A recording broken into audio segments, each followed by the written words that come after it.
Day की बात करता हूँ तो यहाँ आर्मी का बहुत चाल चलन है। तो लोग ये देखते हैं कि उसने दौड़ निकाली, दौड़ निकालने के बाद 2 महीने कोचिंग किया। तो 2 महीने कोचिंग जाने के बाद तो उनका भी 2 महीने का एक टाइम पीरियड होता है वो एग्जाम से फिजिकल्स के बाद का। तो 2 महीने जाते हैं, निकल जाते हैं। तो पेरेंट्स को ये है कि वो 2 महीने में निकल रहे हो, तुम क्यों नहीं निकल रहे? एक चीज जानना बहुत अच्छी इंटरेस्टिंग चीज है। आप बोलिए। और मैं यही था कि मैं फ्री में जितने ज्यादा नंबर मैं खींच सकता हूँ, मेरे को उतने ज्यादा नंबर कितने नंबर मेन्स में भी सर मेरे 160 नंबर है। मेरे अराउंड 157 पॉइंट समथिंग नंबर है मेंस में। अपने मतलब जो मैंने कमियां देखी तो मेरे को अपनी कमी यही लगी कि मेरे बेसिक बिल्कुल खत्म हो रखे हैं। तो मैं सर के पास आया, सर से मैंने बात करी कि सर मेरा ये चीज़ है, मेरे को बिल्कुल सर डिफेंस में जाना है, मेरे को सीपीओ का ही पेपर निकालना है। आने वाली जनरेशन क्या कर रही है कि 2 टॉपिक इस टीचर से पढ़ रही है, फिर अगला 2 टॉपिक दूसरे टीचर से पढ़ रही है। ये कभी मत करना। आप हमेशा एक टीचर को लेके चलो, उसी टीचर पे भरोसा करो। 2 महीने कोचिंग जा रहे हैं, 6 महीने कोचिंग जा रहे हैं, तुमको लगता है कि वे क्या क्या इनका सपोर्ट रहा, क्या क्या वो बोल रहा और क्या इनकी फैमिली थी। ठीक है सर, फैमिली की तरफ से तो बताऊं सर, मेरे मम्मी पापा चाचा चाची ने सर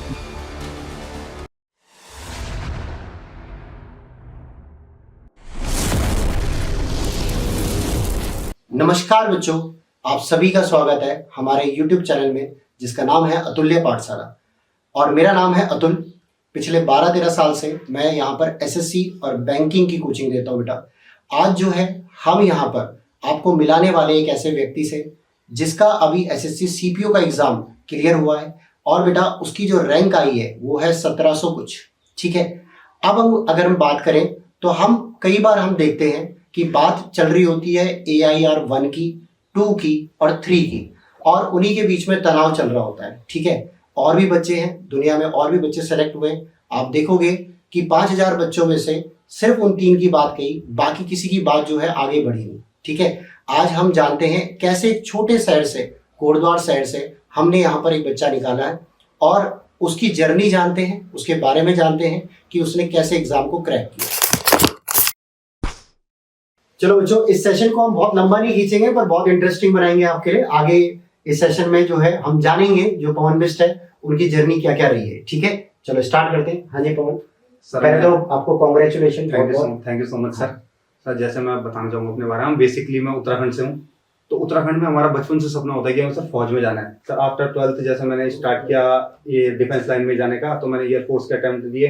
एक एयरफोर्स में सर मैं फिजिकल में आउट हो गया था और एसएससी जीडी में 2 बार सर, एक बार मेडिकल लिस्ट में नाम नहीं आया मेरा और उसके जस्ट आफ्टर वाली में मेरा सर फाइनल मेरिट आउट हो गया था।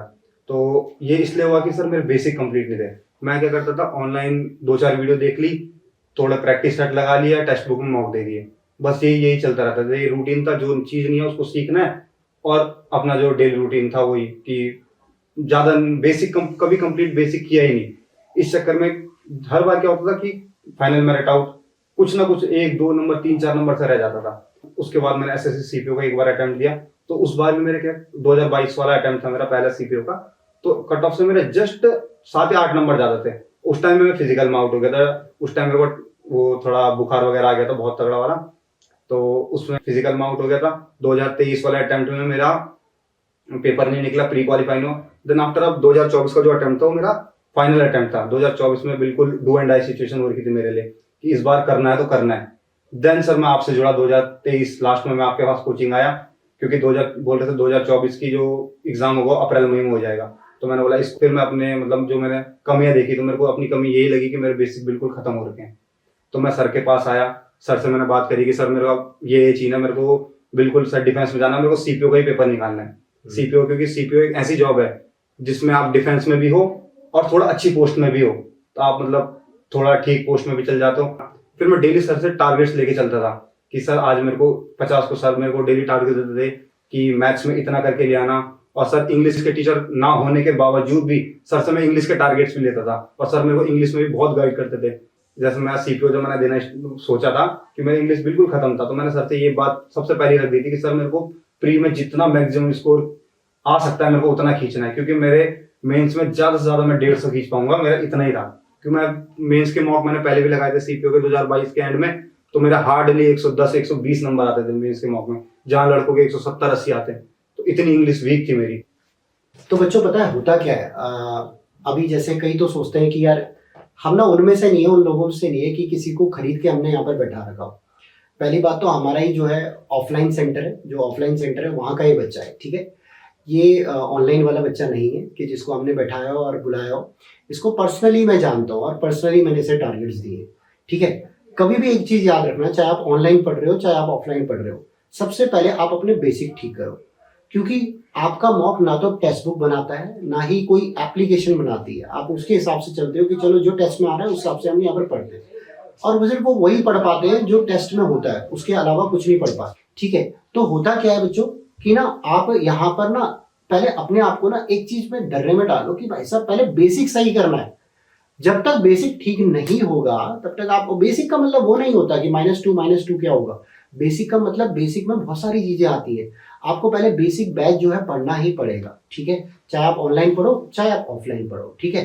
मैं ये नहीं कहता, कभी भी मैं किसी बच्चे को ये नहीं कहता कि आप यहाँ से पढ़ो। आपको इन लोगों से क्या सीखने को मिलेगा, आप इन लोगों से ये सीखने को मिलेगा। मान लो इस भाई की जर्नी से आपको क्या सीखने को मिला। सबसे पहले आपको ये सीखने को मिलेगा कि भाई साहब इतना फेलियर्स भी देखना पड़ता है। फिर दूसरा आपको फिर ये भी सीखने को मिला कि भाई साहब लास्ट अटेम्प्ट में, सोचो लास्ट अटेम्प्ट में इंसान की क्या हालत रहती है। और जिसका सपना सिर्फ सीपीओ का था, शायद सपना भी सिर्फ सीपीओ का ही था, ठीक है। अगर हम बात करें, इसका हमेशा यही रहता था कि सर मुझे सीपीओ में ही जाना है, मुझे एसआई ही बनना है, इसके अलावा अगर मेरा यहाँ नहीं निकला तो मैं सीजीएल की भी तैयारी नहीं करने वाला। तो ऐसा जब आपने सपना ठान रखा है तो उसके लिए रिस्क मत लो, बिल्कुल भी रिस्क मत लो। किसी की बातें जो है, आधा किसी ने पढ़ा हुआ है और उससे आप पूछ रहे हो तो वो आपको बहुत बुरा ही समझाएगा, बहुत अच्छा नहीं समझा सकता मुझे लगता है। क्योंकि अधजल गगरी छलकत जाए एक बहुत बढ़िया दोहा है, एक कविता ही कह लो, पूरी इसकी एक बना सकते हो आप, कि अगर आप आधे ज्ञान में किसी आप कोई आधे ज्ञान वाले व्यक्ति से आप कुछ पूछते हो तो पूरा आपको नहीं बता सकता, ठीक है। अब देखो बात ये है कि हमें इसमें से सीख क्या मिलती है। ये मिलती है सबसे पहले अपने बेसिक्स क्लियर करो और उसके बाद फिर आगे बढ़ो, ठीक है। चलो आप थोड़ा सा इनके बारे में और जानते हैं। हाँ, तो आपका बैकग्राउंड थोड़ा सा बताइए पवन जी। मम्मी पापा गांव में रहते थे, मतलब अब कोटद्वार शिफ्ट हुए हैं, पर पहले से ही स्टार्टिंग से मैं दादा दादी चाचा चाची के साथ रहे, मतलब। और मेरे पापा गांव में शॉप थी हमारी, तो वो गांव में पापा शॉप चलाते थे।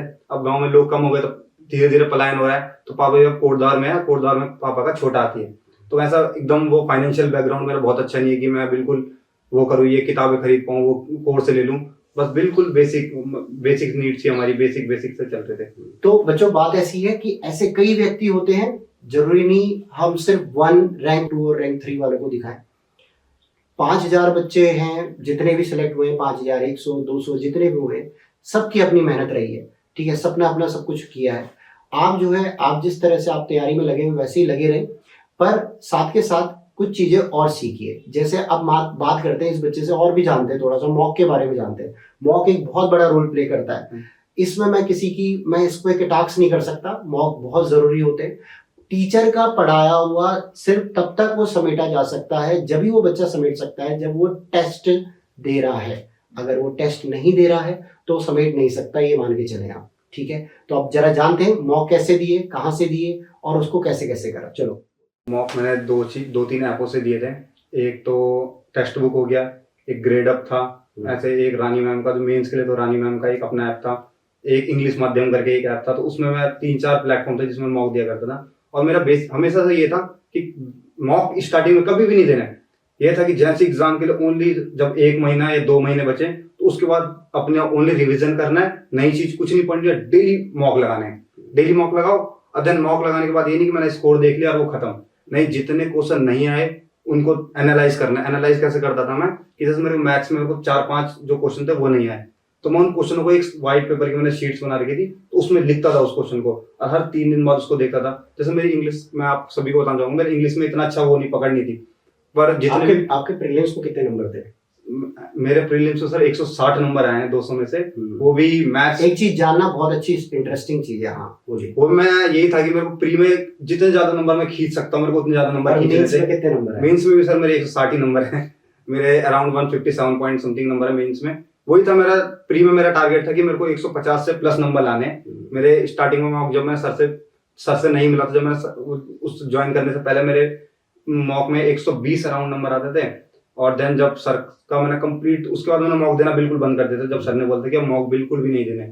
और मैं अक्टूबर से हमने स्टार्ट किया था पढ़ने का, और मई के जून लास्ट में हमारा पेपर हुआ था। वो इलेक्शन ड्यूटी के चक्कर में वो इलेक्शन के चक्कर में वो पेपर पीछे हुआ था, तो मैंने मई से मॉक लगाना स्टार्ट किया और पहले ही मॉक में मैं 120 से सीधा मैं 145 148 में जंप हुआ और वो 145 148 कंसिस्टेंट रहा है। मतलब कभी 150 150 और मतलब मेरे जितने नंबर मेरे रियल पेपर में आए उतने मेरे मॉक में भी नहीं आए कभी। और 150 अराउंड मेरे मॉक में आते थे। 120 से सीधा बेसिक मतलब कंप्लीट कोर्स करने के बाद मैं 120 से 150 जंप हुआ और रियल पेपर में मेरे 157 पॉइंट समथिंग नंबर थे, जो नॉर्मलाइज होने के बाद 159 160 अराउंड हो गए थे। तो बच्चों पता है इससे एक चीज और सीख मिलती है कि आप जब रेगुलर मॉक देते रहते हो उससे सीखने को आपको बहुत कुछ नहीं मिलता, उसका एनालिसिस करने में सीखने में मिलता है पहली बात तो। और एनालिसिस मान लो आप नहीं कर पा रहे हो, आप एनालिसिस नहीं कर पा रहे हो तो इसका मतलब आपको कुछ नहीं सीखने को मिलेगा। ढाक के 3 पात होंगे, पहले भी वही थे आज भी वही रहोगे, एनालिसिस नहीं करोगे। फिर एनालिसिस करने के बाद टॉपिक भी देखने पड़ते हैं। देखो मैं एज ए टीचर आपको समझा रहा हूँ, कोई भी बच्चा सिलेक्टेड आपको यही समझाएगा, ठीक है। ये सब बच्चे एग्री करते हैं कि अगर हम बात करें कि पहले आप अपने टॉपिक लिखो किस किस टॉपिक में मेरे नंबर सबसे ज्यादा कट रहे हैं और उसके बाद उन टॉपिकों को आप हटाओ और वहां पर उनको स्टडी करो और उसके बाद मॉक दो। मॉक लगातार देना भी कोई बहुत बड़ी बात नहीं है, लगातार आप देते रहोगे उससे आपको बहुत कुछ सीखने को नहीं मिलेगा। आपको पढ़ना भी पड़ेगा भाई, उसके साथ साथ ये टॉपिक है ये टॉपिक है ये खत्म करना है। और कोई सब्जेक्ट अगर कमजोर है, जैसे इंग्लिश एक ऐसा सब्जेक्ट है जिसमें आपकी रीडिंग पावर जरूर देखी जाती है। इंग्लिश एक बाय नेचर भी सब्जेक्ट होता है, ठीक है, हर बार नहीं हो सकता। कुछ बच्चे ऐसे हिंदी मीडियम के जो बहुत आगे निकलते हैं। अब अगर हम बात करें तो इनका बैकग्राउंड कोई बहुत खतरनाक इंग्लिश मीडियम का नहीं है, ठीक है, वो हमें पता है कैसे इंग्लिश मीडियम स्कूलों से ही पढ़े हुए हैं। पर बात यह है कि आप जो है यहाँ पर जो भी सब्जेक्ट आपका कमजोर होता है उसे पहले आप यहाँ पर रखिए, लगातार मॉक लगाने से पहले उसको पहले पढ़िए, उसको पूरा खत्म कीजिए, ठीक है। ये आपको क्लियर हुआ? तो अब बच्चों देखो सबसे मेन चीज ये होती है कि अगर आप तैयारी कर रहे हो तो आपका फैमिली का सपोर्ट भी होना चाहिए। मानता हूँ थोड़ा सा आप उन्हें डिले कर सकते हो पर सपोर्ट इतना तो होना चाहिए कि आपको टाइम दे। तो चलो जानते हैं हम फैमिली के बारे में, इनकी फैमिली के बारे में भी जानते हैं कि क्या क्या इनका सपोर्ट रहा, क्या क्या उन्होंने बोला और क्या इनकी फैमिली थी, ठीक है। सर फैमिली की तरफ से तो बताऊं सर, मेरे मम्मी पापा चाचा चाची ने सर दादा दादी बहुत सपोर्टिव थे। उन्होंने कहीं मेरे को ये फील नहीं होने दिया कि मतलब तू फेल हो रहा है, तो ये वो हमेशा सपोर्ट करते थे कि लगे रहे कभी ना कभी तो होगा, कभी ना कभी तो होगा। मतलब हमेशा मेरी छोटी बहन है वो जॉब करती है तो मेरे को हमेशा एग्जाम कहीं जाने के लिए सब पैसे प्रोवाइड सब वही करती थी, तो वो बहुत सपोर्ट रहा है मेरा फैमिली का। जैसे मैंने कोटद्वार में ये चीज़ देखी है कि कोटद्वार के जो पेरेंट्स हैं उनको ये लगता है कि बंदे की मतलब अगर हम 2 महीने कोचिंग जा रहे हैं 6 महीने कोचिंग जा रहे हैं तो उनको लगता है कि मेरे 2 महीने में तुम्हारी नौकरी लगनी चाहिए। बिल्कुल सपोर्ट नहीं करते अपने बच्चों को। आजकल का जो दौर चले गया है सर, वहाँ 2 महीने में या 6 महीने में नौकरी लगना बिल्कुल इम्पॉसिबल है। आपको मिनिमम 7 से 8 महीने तो अपना कोर्स कंप्लीट करने के लिए लगेंगे। बिल्कुल। उसके बाद देन आप एनालाइज मॉक दोगे, तब देखोगे कि आप कंपटीशन में कहाँ एग्जिस्ट करते हो, फिर आप अपने आप को इम्प्रूवमेंट करोगे। पर पेरेंट्स ये नहीं सोचते कोटद्वार में। जैसे मैं अपने एरिया की बात करता हूँ तो हम यहाँ आर्मी का बहुत चाल चलन है, तो लोग ये देखते हैं कि उसने दौड़ निकाली, दौड़ निकालने के बाद 2 महीने कोचिंग गया, तो 2 महीने कोचिंग जाने के बाद तो उनका क्योंकि 2 महीने का भी टाइम पीरियड होता है वो एग्जाम से और फिजिकल्स के बाद का, तो 2 महीने जाते हैं निकल जाते हैं। तो पेरेंट्स को ये है कि वो 2 महीने में निकल रहे थे तुम क्यों नहीं निकल रहे, बट वो उस बंदे की पिछले 1.5 साल से जो दौड़ रहा है उसकी मेहनत नहीं देखते कि वो उसका जो दौड़ने का टाइम पीरियड है उसको साल से 1.5 साल लगा है अपनी 5 मिनट टाइमिंग लाने में। वही हमारा भी वही सीन है, हमारा फिजिकल भी 2 महीने में निकल जाएगा। सीपीयू का फिजिकल इतना हार्ड नहीं है, तो उसका आप 2 महीने तैयारी करोगे आराम से फिजिकल क्वालिफाई हो जाएगा। बट हमारी वही मेहनत जो उन्होंने आर्मी वाले बंदे ने जो फिजिकल में मेहनत करी है वही हमें रिटर्न में मेहनत करनी है। 1.5 साल हमें 1.5 से 2 साल तो लग ही जाता है। हमारी लगा लो ये 2024 की वैकेंसी थी, 2024 फेब में हमने फॉर्म भरा होगा, अप्रॉक्स 2024 फेब में हमने फॉर्म भरा था और इसका जो फाइनल रिजल्ट आया है वो अक्टूबर 2025 को आया। मतलब अप्रॉक्स 2 साल हमारे भर्ती को लगे। उससे पहले 1 साल से बंदा ट्राई कर रहा था, तो 3 साल पूरे लगे। और लोग क्या करते हैं कि 3 साल, अरे नहीं भाई ये हो जाएगा। तो पेरेंट्स का सपोर्ट भी बेटा बहुत जरूरी है, ये पक्की बात है, ठीक है। और आजकल नौकरियां ऐसी नहीं है, गवर्नमेंट जॉब ऐसी नहीं रही कि आप 2-3 महीने में निकाल लो, और हर गवर्नमेंट जॉब नहीं है, ठीक है। आपका आर्मी भी लगता है, पर आर्मी के लिए वो सही बोल रहे हैं कि फिजिकल के लिए अगर हम बात करें तो वहाँ 1.5-2 साल बच्चा पहले से मेहनत कर रहा होता है फिजिकल के लिए। और यहाँ रिटर्न के लिए आज के टाइम पे बेटा देखो इतने सोर्सेज है पढ़ने के लिए और इतना कंपटीशन है, तो पक्की बात है यहाँ पर नौकरी लगने में टाइम लगता है, ठीक है। बोलने वाली बात है, कई टॉपर आके आपको वही एक मैंने कहावत सुनी हुई है, rule number 1 never believe in topper, और rule number 2 follow the rule number 1। ठीक है। तो बच्चों वही बात है, टॉपर जब कोई हो जाता है ना, जब वो थोड़ा सा मान लो 100 रैंक के अंदर आ गया ना, तो बोलते हैं बहुत आसान था, बहुत आसान कुछ नहीं है जिंदगी में बेटा, मेहनत तो करनी ही पड़ेगी, ये पक्की बात है ना। तो उसने भी मेहनत करके वो चीजें हासिल की है और आपने भी करी है, मेरा कटाक्ष किसी के लिए नहीं है। अब अगर हम बात करें तो यहाँ पर अब लास्ट हम ये पॉइंट में आते हैं कि आप जो है अब जो आगे की जो पीढ़ी है, जो आगे जो तैयारी कर रहे हैं, सीपीयू का पूरा ट्रेंड बदल चुका है, मैथ्स अब वो तो आप उसमें शामिल नहीं हो, पर अब जो आगे के बच्चे हैं उनको आप मेंटली क्या बोलना चाहते हो, कि क्या उनको राय देना चाहते हो आगे? मैं सबसे पहले तो आने वाली जनरेशन को ये बोलना चाहूंगा कि कभी ये आने वाली जनरेशन क्या कर रही है कि 2 टॉपिक इस टीचर से पढ़ रही है, फिर अगला 2 टॉपिक दूसरे टीचर से पढ़ रही है, ये कभी मत करना। आप हमेशा एक टीचर को लेके चलो, उसी टीचर्स पे भरोसा करो। सबसे पहले आपको अपने टीचर्स पे भरोसा होना चाहिए कि ये मेरे को कुछ कर सकते हैं। ऐसा नहीं कि मैं 2 टॉपिक इस टीचर से पढ़ रहा हूँ, 2 टॉपिक इस टीचर से पढ़ रहा हूँ, 2 टॉपिक उस टीचर से पढ़ रहा हूँ, कभी आपका सिलेक्शन नहीं होगा।